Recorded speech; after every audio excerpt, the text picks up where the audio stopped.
Hola, ¿cómo están? Bienvenidos a un nuevo capítulo de esta serie dedicada a la historia de la Copa del Mundo. Hoy es turno de Sudáfrica 2010, este campeonato que coronó por primera vez a la selección de España como la mejor de todas. La selección local se quedó afuera en primera fase por primera vez en la historia del campeonato del mundo y además los finalistas del mundial anterior también armaron las valijas tempranos y se volvieron a casa antes de arrancar los octavos de final. Y mi querida selección uruguaya se metió entre los 4 mejores después de 40 años de ausencia en esa instancia de la Copa del Mundo. Por cierto, mi nombre es Pablo Martínez, les doy la bienvenida a mi canal y como siempre les digo, se agradece y mucho el me gusta a este video, los comentarios debajo del mismo y por supuesto la suscripción a este espacio aquí en la plataforma de YouTube. Este campeonato también fue el primero bajo las leyes, llamémoslas de alguna manera, de las redes sociales. Los hinchas nos comenzamos a enterar de cosas que pasaban en las distintas delegaciones del Campeonato del Mundo, no solamente a través de la prensa tradicional, sino que los futbolistas y colaboradores de las distintas selecciones pasaron a ser generadores de contenidos.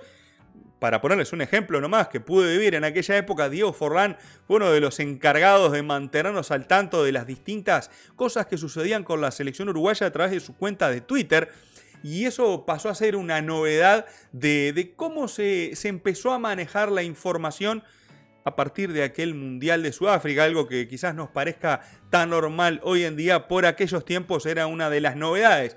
Era un futbolista de un Mundial que nos cuente y hoy comimos tal cosa, hoy fuimos de visita a tal lado o nos preparamos de determinada manera para el siguiente partido. Por supuesto, siempre manteniendo el filtro de lo que se puede decir y que no. Por lo menos en el caso de Forlán fue bastante cauteloso en ese tipo de qué compartir y qué no para el resto del público. Pero uno empezó a encontrar distintas maneras de poder nutrirse de información, del mismo modo que las polémicas que se generaban en los partidos no eran discutidas solamente a través de las cámaras de las transmisiones oficiales y las distintas fotografías que se podían tomar profesionalmente alrededor del campo de juego en unas áreas estratégicas, sino que además teníamos miles de personas en los estadios haciendo sus tomas, generando también sus contenidos. Bueno, cambió la forma de ver e informarse,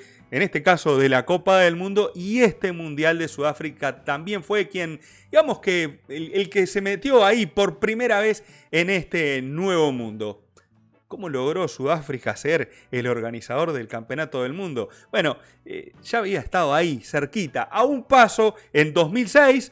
Gran derrota política para Sepp Blatter, el presidente de FIFA, que esta vuelta no quiso problemas y dijo: "Venga, vamos a empezar con esto de la rotación en serio, arrancamos por África, el resto ni se gasten en postular su candidatura para organizar el Campeonato del Mundo, solamente aceptamos postulaciones de países africanos", y es así que tanto Sudáfrica como el insistente Marruecos, además de Egipto, Nigeria y Túnez, se presentaron para ser los posibles organizadores del 19º Campeonato del Mundo, que terminó en manos de Sudáfrica gracias en parte a la votación de las federaciones latinoamericanas que apoyaron y de buena forma a este país. El Mundial se hizo entre el 11 de junio y 11 de julio del año 2010 y tuvo apenas 2 selecciones debutantes, la selección de Eslovaquia y la de Serbia, el regreso de Corea del Norte después de Inglaterra 66 y también los regresos de Nueva Zelanda, Honduras, Argelia, Chile y Grecia. Tras ciertos años de ausencia, Colombia y Ecuador no pudieron clasificar, son los más importantes de los ausentes de Conmebol, y la selección uruguaya fue la última en clasificar en la repesca intercontinental con Costa Rica, sufrida por cierto, pero llegamos al Campeonato del Mundo. Sakumi fue la mascota del Campeonato del Mundo Sudáfrica 2010 y la Jaulani fue la pesadilla de los arqueros y también para varios de los jugadores que no pudieron controlar esta pelota que tenía movimientos impredecibles. Las bubucelas fueron el fondo de cada uno de los partidos de este campeonato. Ese sonido casi insoportable de este instrumento tradicional de los hinchas sudafricanos que estaban en cada uno de los partidos del campeonato del mundo. Voy a sacar las bubucelas antes de volverlos locos. Que tuvo el mismo formato de los 3 mundiales anteriores, 8 grupos de 4 equipos, clasifican los 2 primeros, van a octavos, cuartos, final y semifinal. Los desempates son con alargue y en caso de persistir el empate nos íbamos a ir a los penales, simple y sencillito. Las 32 selecciones se dividieron de esta manera. Sudáfrica encabezó el grupo A junto a Francia, Uruguay y México. Argentina, Grecia, Corea del Sur y Nigeria estuvieron en el B. Inglaterra, Eslovenia, Estados Unidos y Argelia en el C. Alemania, Serbia, Australia y Ghana en el D.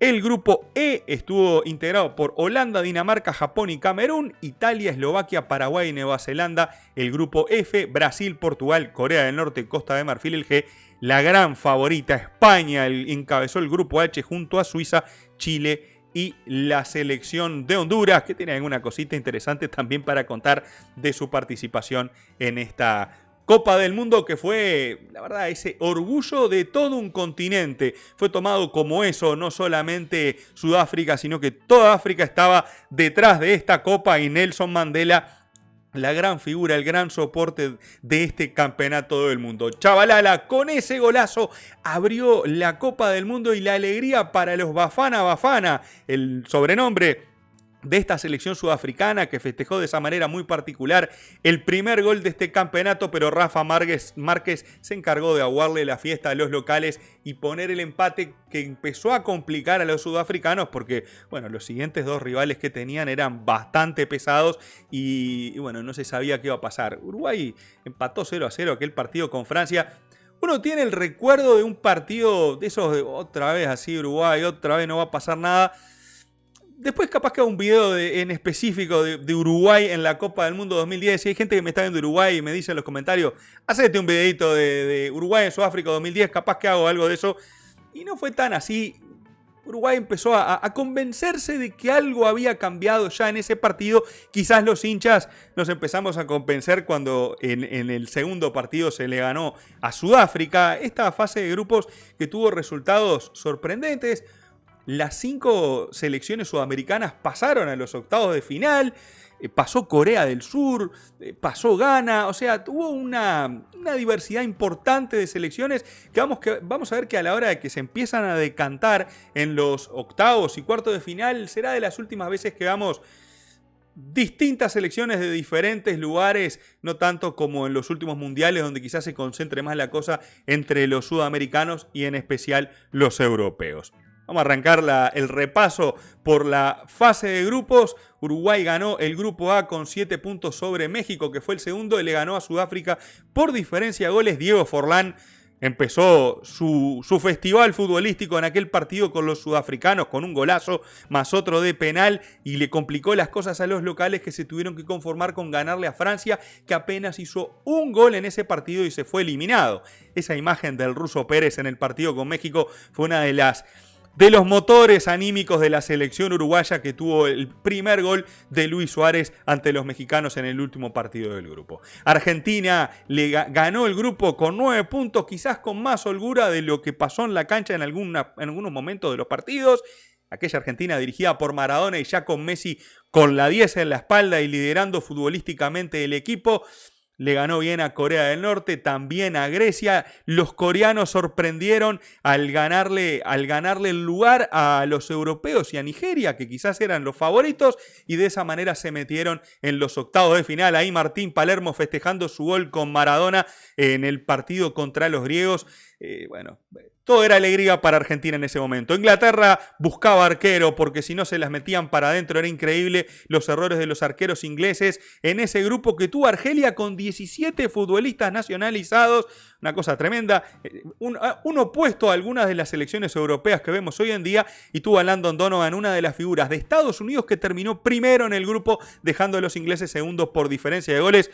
Ojo para el grupo de Qatar 2022. Alemania arrancó flojito como siempre, 4-0 contra Australia y ganó ese grupo sobre Ghana y los australianos en un grupo bastante bastante parejo porque Serbia logró ganarle a Alemania. Ahí tenemos a Dejan Stankovic en su tercera participación en un campeonato del mundo con una tercera selección. Lamentablemente los problemas políticos de su nación fueron llevándolo a esto que le sucedió. Le ganaron 1-0 a Alemania, empató con Australia, pero los serbios no pudieron confirmar en el último partido y se vieron sorprendidos con los australianos que le ganaron el juego por 2-1. Se quedaron afuera los australianos por diferencia de goles con los ganeses, que tuvieron un jugador en Ghana y otro en Alemania. Jerome y Prince Boateng eran los hermanos que jugaron en selecciones diferentes. Y además apareció el Pulpo Paul, que predijo los 7 partidos de la selección de Alemania y además le acertó al campeón del mundo. Le invocó mucho más que muchos periodistas deportivos que pronosticaban otras cosas. El Pulpo Paul, la verdad, para aquellos que no vieron el Mundial de Sudáfrica o no se acuerdan, fue protagonista de verdad. Llegó un momento que había que ver, le ponían una comida, la misma comida a un lado, la misma del otro, y el otro día el hombre iba, se paraba arriba de la banderita del que ganaba y le acertaba. Ya había sido protagonista en la Eurocopa de 2008, el Pulpo Paul, le había acertado algún partido, los 4 partidos de Alemania. Y bueno, y ya que estamos, mantenemos la cosa del Pulpo Paul se apareció. Después empezaron a aparecer otros bichitos también para hacer sus pronósticos, pero nada como el Pulpo Paul. El destacado, uno de los destacados de esta Copa del Mundo. Eso pasó en estos primeros 4 grupos. Lo de Stankovic, lo de la selección de Argelia, sorprendente, con 17 jugadores nacionalizados, en este caso todos hijos inmigrantes que habían ido a Francia, todos nacidos en Francia y volvieron para jugar en la selección de sus padres. Lo de la selección uruguaya fue un camino de esos que empezó a sumar en el recorrido del campeonato, tanto de la selección en su juego como de los hinchas, que a medida que los resultados iban dando empezamos a decir: ¡apa! No anda tan mal la selección uruguaya, a la que se había criticado inmensamente en las eliminatorias sudamericanas, pero que en aquel campeonato tuvieron una gran participación, aquel equipo liderado dentro de la cancha por Diego Forlán. En el grupo E, Holanda también ganó con 9 puntos en su zona de desconfort la fase de grupos. Japón dio la sorpresa al dejar afuera a Dinamarca. En este caso, los japoneses le ganaron 3-1 a los daneses y se metieron también en los octavos de final. Me lo había olvidado nombrar ahí al principio del video cuando les decía la cantidad de gente que había pasado, la cantidad de selecciones diversas que habían pasado a los octavos de final de la Copa del Mundo. Paraguay ganó el grupo F sobre Eslovaquia, Nueva Zelanda e Italia terminó último, cosa que no es la primera vez que sucede en un campeonato del mundo. El partido que Italia empató con Nueva Zelanda empezó a definir un poco la suerte de los tanos, que perdieron 3-2 contra los eslovacos en el último partido. Brasil, con 7 puntos, ganó su grupo sobre Portugal, Costa de Marfil y los coreanos del norte no pudieron. Esta selección brasileña dirigida por Dunga y que tenía esa renovación, esa transición. Ahí estaba Elano, allá atrás Kaká, Luis Fabiano, Robinho. Portugal le hizo 7 a Corea del Norte. El séptimo fue de Cristiano Ronaldo, como para decir que hace los goles más difíciles, por lo menos en aquellos tiempos, de eso se lo criticaba. Brasil terminó ganando este grupo después de empatar con Portugal 0-0 y acomodarse en el primer lugar de esta serie. España dio el susto en la primera fecha tras perder con Suiza, mientras Chile le ganaba a la selección de Honduras. La selección chilena, que era dirigida por el argentino Marcelo Bielsa, que generó una revolución futbolística en aquel país. Antes de eso vemos lo que pasó con los hermanos Palacios, Johnny, Jerry y Wilson, que fueron los protagonistas también de una de las anécdotas de este campeonato del mundo, la primera vez que 3 hermanos disputan un campeonato por una selección. Les decía, Marcelo Bielsa generó una revolución futbolística en Chile, fue segundo en las eliminatorias sudamericanas, con jugadores como Claudio Bravo, Mauricio Isla, Arturo Vidal, Alexis Sánchez, el Mago Valdivia, Gary Bedel, Humberto Suazo, muchos de ellos que hoy día se los conoce como la generación dorada de Chile. Los españoles terminaron ganando el grupo porque le ganaron a Honduras. Chile le ganó a Suiza para confirmar su pasaje a la segunda ronda. Los suizos no pudieron con los hondureños y no pudieron pasar más allá de que Chile haya perdido con España en el último partido. Los españoles eran los favoritos número 1 para ganar este campeonato del mundo, dirigidos por Vicente del Bosque, un equipo muy, muy bueno, con un estilo muy definido, de posesión, de presión, muy posicional también, de buenas transiciones.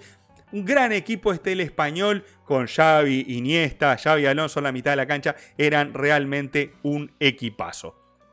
Eso por lo pronto lo que sucedió en el grupo de España. La selección española realmente venía con mucha confianza. El Niño Torres había sido la gran figura en la Eurocopa 2008. Sin embargo, el Guaje Villa fue quien hizo goles en casi todos los partidos. De hecho, en esta fase de grupo va a ser la última vez que España reciba goles en el Campeonato del Mundo. Después de ahí en adelante, en los mata-mata, ganó todos los partidos ahí, con 0 gol en contra.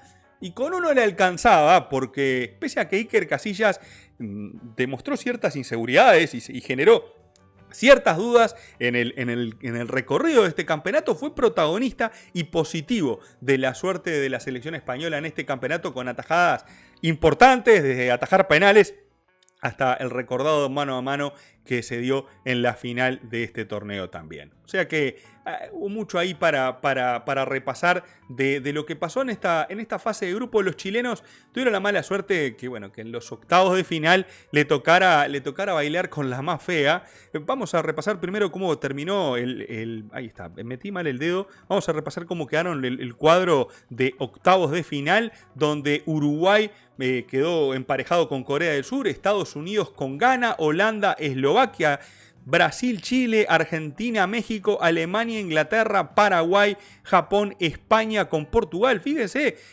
solamente estoy viendo ahí muy pocas selecciones europeas. La diversidad de estos cuartos de final fue muy grande. Los chilenos ligaron mal porque quedaron segundos y Brasil terminó primero en su grupo. Y de esa manera, se fueron más rápido de lo esperado de aquel campeonato del mundo. Chile luego esa generación llegó a ganar 2 Copas América, que le dio las primeras alegrías a nivel internacional a su país.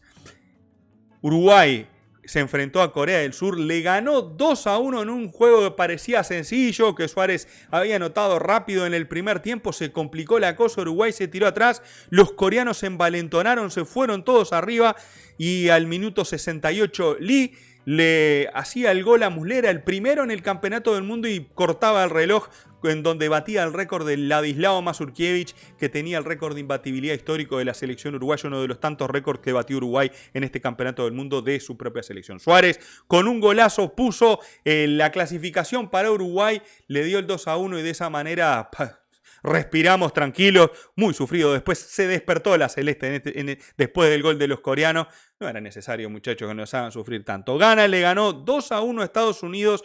Boateng y Landon Donovan anotaron en tiempo regular, y uno de los villanos de cuartos de final, Asamoah Gyan, fue el héroe de este partido de octavos, porque a los 3 minutos venció al gran Tim Howard y dejó a su selección entre los 8 mejores del campeonato. Holanda le ganó 2-1 a Eslovaquia con goles de Robben y Sneijder, que estos se van a acostumbrar a hacer goles en estos partidos definitorios. Brasil despachó 3-0 a Chile con goles de Juan Luis Fabiano y el jugador Robinho. La verdad, fue un partido donde Chile parecía que había entrado entregado a la cancha. Pasó algo distinto en el Mundial 2014, por suerte para los chilenos.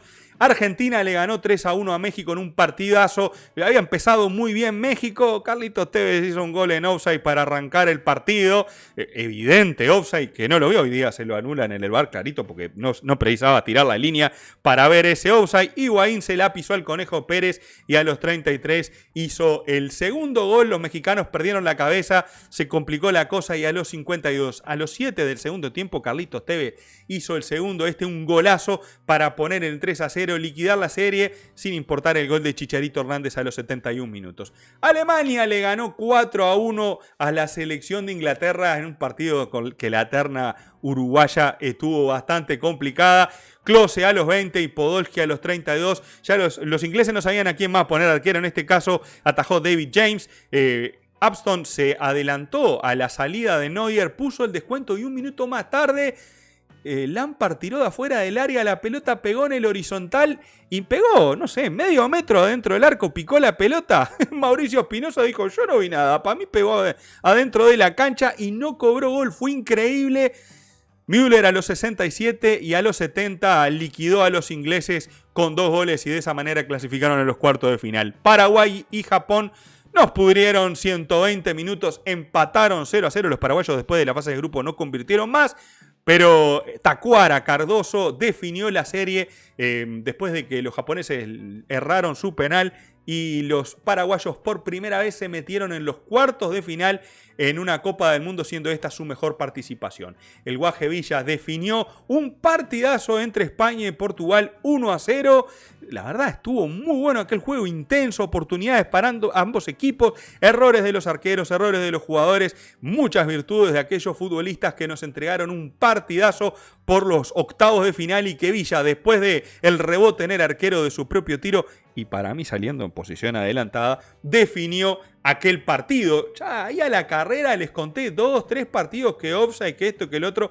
El gol de offside de Carlitos Tevez en el partido con México fue pero grosero. El Conejo Pérez le había salido a achicar a Messi, que se la pinchó por arriba. Carlitos definió de cabeza atrás de un mexicano. Increíble que no hayan visto esa posición adelantada, pero bueno, no la cobraron. Fue gol.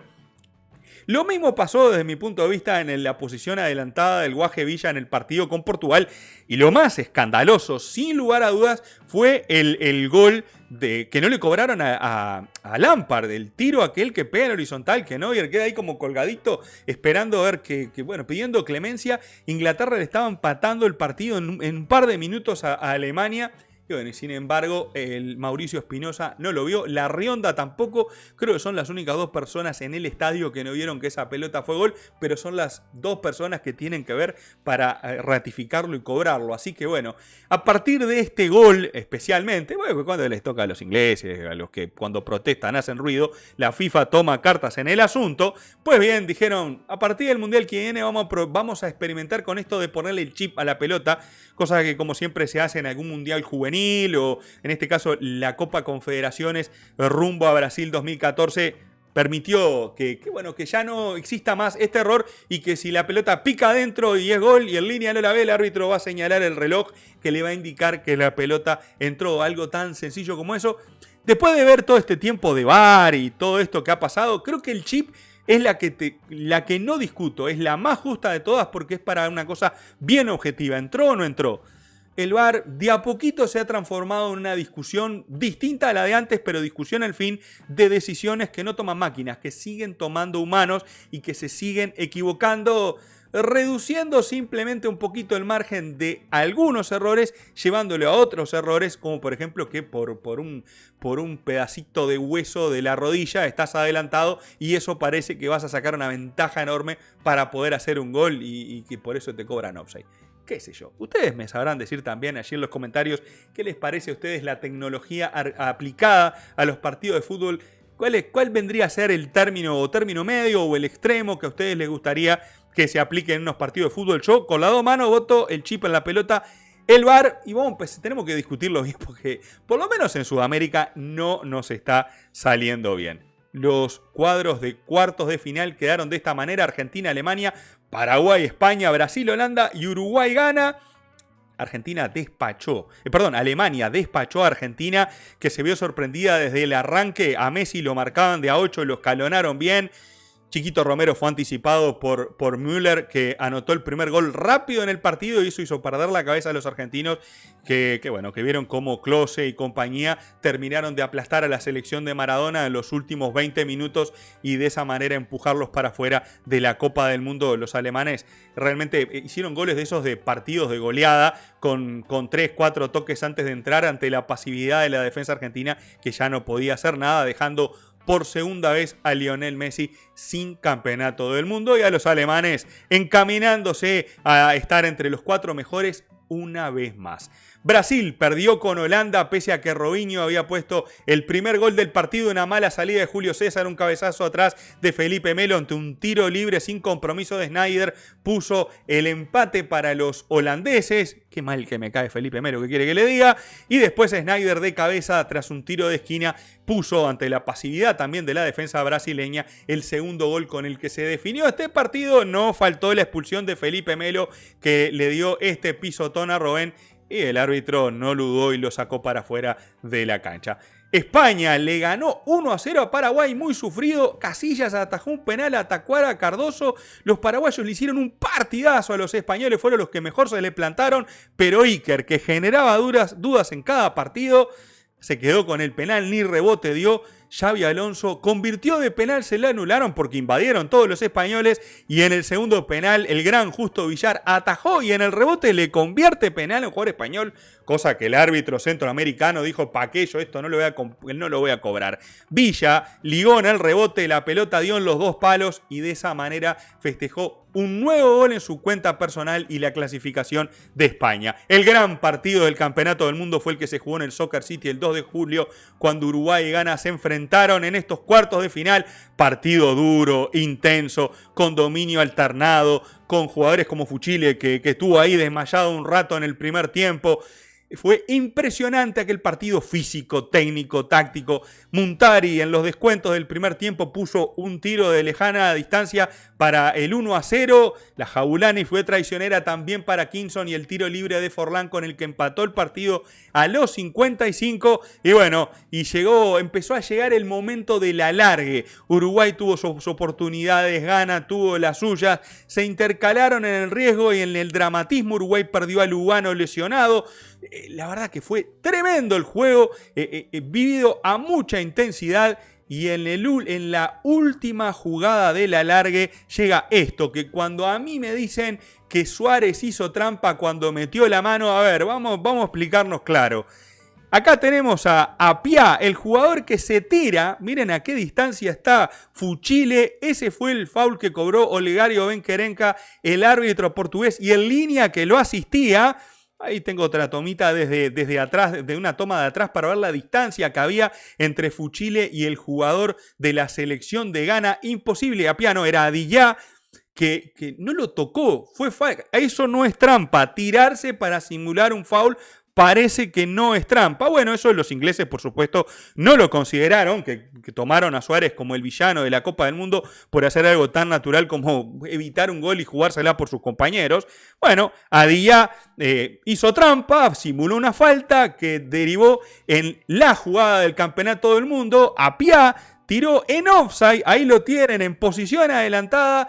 Fue a definir después de que Muslera quedaba corto en el centro. Suárez la saca con las rodillas de la línea ante el tiro de Appiah. La pelota se entrevera, vuelve, y no solamente Suárez, sino que Fuchile le tiran el manotazo a la pelota para ver si de esa manera le daban una vida más a la celeste cuando tenía el revólver en la 100 y la bala a punto de salir. Asamoah Gyan, Suárez fue expulsado, fue castigado por esa falta, o sea, no hizo trampa porque lo descubrieron, hizo la mano, le dio una vida más a sus compañeros, esperando que el sacrificio personal sirviera para lo colectivo, y Asamoah Gyan hizo el resto. Un gran ejecutante de penales, la tiró por encima del horizontal, la pelota pegó en el caño horizontal, se fue para arriba, y la celeste, la bala esa que estaba, el revólver que estaba en la 100, la bala no salió y Uruguay se fue a los penales. Todos los que vimos ese partido decíamos: no lo perdemos más.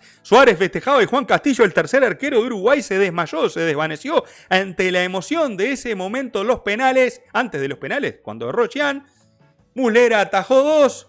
El loco se la picó. Kingston era la única persona en el mundo que no sabía que el loco Abreu se la iba a picar, y de esa manera la selección uruguaya se metía por quinta vez en su historia entre los 4 mejores del Campeonato del Mundo.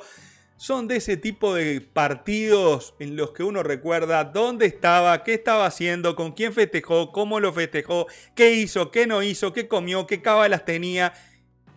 Fue impresionante aquel juego, que fue dramático realmente. Me acuerdo, lo vimos con mi esposa en aquel momento. Creo que eso, nunca me había visto gritar tanto en un partido de fútbol. Mi esposa se vio sorprendida, hasta festejó conmigo, no le interesa el fútbol, pero hasta gritó conmigo. La selección uruguaya, que ella había hecho que mucha gente se sumara hasta interesarse por el fútbol, gente que estaba totalmente por fuera, se sumaban a ver los partidos de la selección uruguaya, y realmente estábamos todos detrás de aquel equipo que dejaba todo en la cancha, que quizás no tenía el mejor juego, quizás como el de España, o tan ordenado como el de los alemanes, pero que tenían dos mediocampistas como el ruso Pérez y Arévalo Ríos que metían como loco.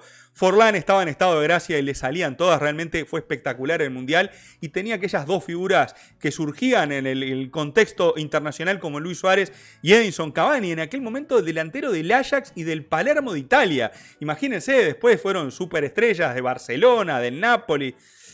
Bueno, esos dos jugadores que estaban emergiendo, jóvenes, bueno, se enfrentaron a sus primeros desafíos internacionales y encontraron un límite en las semifinales cuando dos selecciones de mucho peso y de mucho recorrido internacional. Recuerdan, en el Mundial pasado yo les decía, los alemanes te proyectan para 12 años.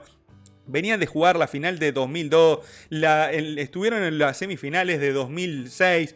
Ahora otra vez se metieron en semifinales y Uruguay, que venía de los tumbos sin participar, clasificando de casualidad y qué sé yo, meterse en las semifinales del Campeonato del Mundo era mucho mérito, pero a las selecciones o a los equipos, porque Uruguay es uno de los grandes a nivel de la Copa del Mundo, reitero, es la quinta vez que llegó a las semifinales, a meterse entre los 4 mejores, son 4 semifinales y la liguilla final del Mundial del 50. Claro, son las generaciones las que van escribiendo la historia y esta era la primera vez que este equipo se enfrentaba a rivales de peso, rivales como estos dos europeos. Siempre la duda está, y bueno, ¿y si se los enfrentaba antes? Pero no se los enfrentó. Se enfrentó a Corea del Sur y Ghana y otras selecciones. También Alemania tuvo en el camino a otro tipo de selecciones, que es más mérito ser campeón del mundo eliminando a Paraguay que eliminando a Francia. Y los españoles eliminaron a Paraguay, que fue uno de los equipos que le hizo más pelea en el campeonato del mundo. ¿Eso le baja el valor a los españoles el campeonato del mundo? No, para nada. Es parte del recorrido que tiene cada selección en un mundial. Pero bueno, volviendo al asunto, la selección encontró su límite y bueno, lamentablemente se quedó en las semifinales, no sin polémica, porque pasaron cositas también en aquel partido con los holandeses que terminaron pidiendo la hora en el partido de semifinales del Campeonato del Mundo, que arrancó con España y Alemania, ese cabezazo impresionante de Puyol que le rompió el arco. Fue decepcionante lo de Alemania en aquel partido, fue a no perder, increíble. Los españoles lo pasaron por arriba, le dieron un baile bárbaro, pero como siempre España te gana con un golcito y con eso alcanzaba. Holanda le ganó 3-2 a Uruguay, Giovanni Van Bronckhorst hizo ese gol increíble, nunca más en la vida la mete así en el ángulo como la puso a los 18 minutos de la semifinal. Forlán empató cerca del final del primer tiempo para la locura otra vez en Uruguay, pero Snyder y Robben a los 70 y 73 terminaron con las ilusiones de la Celeste. Mauricio Pereira, el mono, puso el descuento y ahí estuvimos a punto. Terminamos pidiendo la hora enloquecido de los holandeses, pero pasaron a la final. Uruguay se despidió con derrota con Alemania por el partido del tercer puesto. Forlán hizo el mejor gol de la Copa del Mundo, elegido por la prensa. Muslera tuvo una actuación, la verdad, decepcionante, con un par de salidas muy malas que permitieron los goles de Jensen y de Müller, el primero, en un rebote largo. Después Khedira hizo el tercero. Los alemanes ganaron 3-2, pero Uruguay dejó bien alto su nivel. ¿Y para qué estaba? Al año siguiente Uruguay iba a ganar la Copa América en Argentina 2011 y quizás esos 2 años fueron el punto más alto de lo que se llamó el proceso del maestro Tavares, cosa que no voy a discutir en este video. Y como les decía más temprano, si quieren video de Sudáfrica 2010, déjenme en los comentarios, y a un video extra de Uruguay en Sudáfrica 2010. Bueno, y si tengo ganas después también hago uno, ¿qué quiere que le diga? En fin, en aquel partido de Uruguay y Sudáfrica y Holanda, el primer gol de la selección holandesa viene de un lateral que debió ser para Uruguay. En el camino una plancha a la rodilla a Gargano no cobrada y ahí el gol de Van Bronckhorst. Son todas jugadas que no se cobraron. Yo no voy a decir que hicieron trampa a los holandeses. El juez no la cobró. ¿Yo qué voy a hacer? Y fue el golazo de Van Bronckhorst. Y en línea, el segundo asistente se comió el offside de Van Persie, que intervino en la jugada del gol de la selección uruguaya, del gol de la selección holandesa, el segundo, el de Snyder, y de esa manera puso el 2-1 en un momento parejo del partido. Después Uruguay se cayó, hizo el gol Robben a los 3 minutos, se terminó el partido, más allá de que Uruguay lo metió adentro del arco a la selección holandesa. Termino el momento de llanto celeste para que dejen ahí, está llorando porque es tu selección, si no, no lloraba tanto. Pero bueno, son cosas que uno recuerda y la verdad es, fue la primera vez que vi a la selección uruguaya competitiva realmente en un campeonato del mundo. Y eso, por lo menos para mi generación, ya era todo una hazaña. Y para los más jóvenes era la primera vez de ver a Uruguay en un campeonato del mundo y verlo ahí, entre los 4 mejores. A veces parece que es normal, pero cuando uno ve el contexto no era tanto en aquel momento. La final se jugó en el Soccer City y después de muchos mundiales jugaron 2 equipos que nunca salieron campeones del mundo. Casillas, Ramos, Puyol, Piqué y Capdevila eran los defensores. Busquets, Iniesta, Xavi y Alonso los mediocampistas. Villa, el Guaje, con Pedro los delanteros, Kellenburg, Van der Weyl, Heitinga, Matthewsen, Van Bronckhorst, Van Bommel y De Jong, los 2 rasparraspas asesinos de los holandeses, Robben, Sneijder y Kout, Van Persie, los 22 protagonistas de la 19ª final del Campeonato del Mundo, que fue bastante aburridota. Tuvieron cada uno sus oportunidades. España al principio, Villa ahí en algún momento promediando el segundo tiempo, tapado in extremis, patadas criminales como esta de Jong a Xavi Alonso, que tuvo pocas consecuencias para, según Philip Webb, el árbitro inglés, que venía a bajas calorías. Robben fue protagonista de 2 jugadas increíbles. Un mano a mano que le tapó Casillas de manera impresionante, le achicó el arco en el momento justo, dando el paso al frente y haciéndose ancho, dejando a Holanda sin el gol en los 90 y de esa manera, después de tapar este otro mano a mano, minutos después se quedó con las ilusiones de los holandeses que vieron cómo Iniesta, a 4 del final, la ponía de volea contra el vertical derecho de Kellenburg en un rechazo antes en el principio de la jugada de la defensa de los naranjas y de esa manera le dio por primera vez a la selección española, esa dirigida por Vicente del Bosque, la primera Copa del Mundo de su historia. Fue un partido ahí más o menos, pero que tuvo, creo que, un justo ganador por lo hecho por todo el torneo. Los dos venían bien, merecían estar en la final y yo de paso les pregunto, ¿cuál fue la última copa o la última final de la Copa del Mundo que se disputó entre 2 selecciones que no habían sido campeones del mundo anteriormente?